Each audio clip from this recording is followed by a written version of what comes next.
បាទអនុញ្ញាតគ្រប់នឹងជំរាបសួរពុកម៉ែបងប្អូនបាទទាំងអស់គ្នាបាទសម្រាប់ថ្ងៃថ្មីថ្ងៃទី11ថ្ងៃនេះបា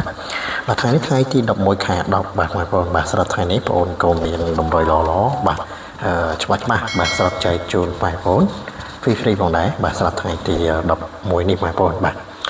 ហើយជាដំបូងសម្រាប់បងប្អូនដែលបានចូលតាមដានទស្សនាហើយបាទ complete ជួយចុច like ចុច subscribe បងប្អូនម្នាក់មួយផងបងប្អូនបាទហើយបងប្អូនក៏សូមគោរពអរគុណសម្រាប់បងប្អូនដែលបានជួយចុច like និងចុច subscribe បាទ channel YouTube ថ្មីបងប្អូនបាទ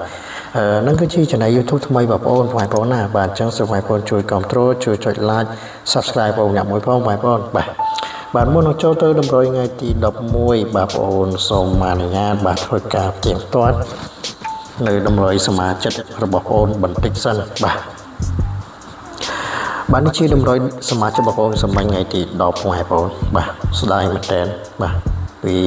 ស៊ីមួយលេខបងប្អូនបាទឲ្យកៅមួយចេញកៅគត់បាទស្ដាយមែនតើបាទតែក៏បានហេងចំពោះសមាជិកបានរងបាទកៅមួយកៅគត់ចឹងទៅបាទកៅគត់កៅមួយកៅពីរចឹងទៅបាទចូលកៅគត់បាទចំពោះសមាជិកដែលបានរង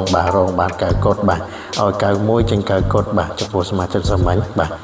ចូលបានតរងទេបងប្អូនបាទសាមញ្ញសមាជិកបាទ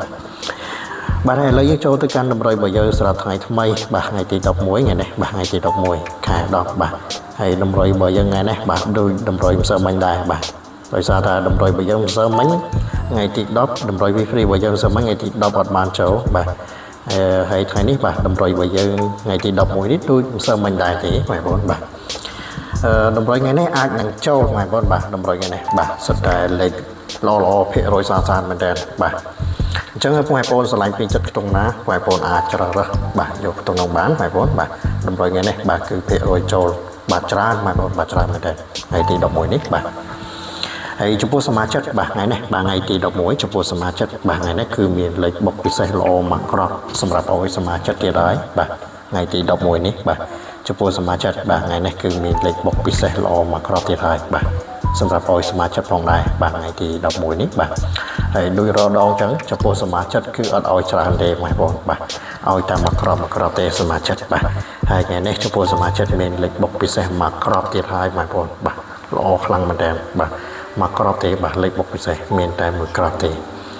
ហើយក៏ឲ្យសមាជិកបុកយកតែមួយប៉ុស្តិ៍ដែរបាទពិសេសមែនតើថ្ងៃទី11នេះបាទ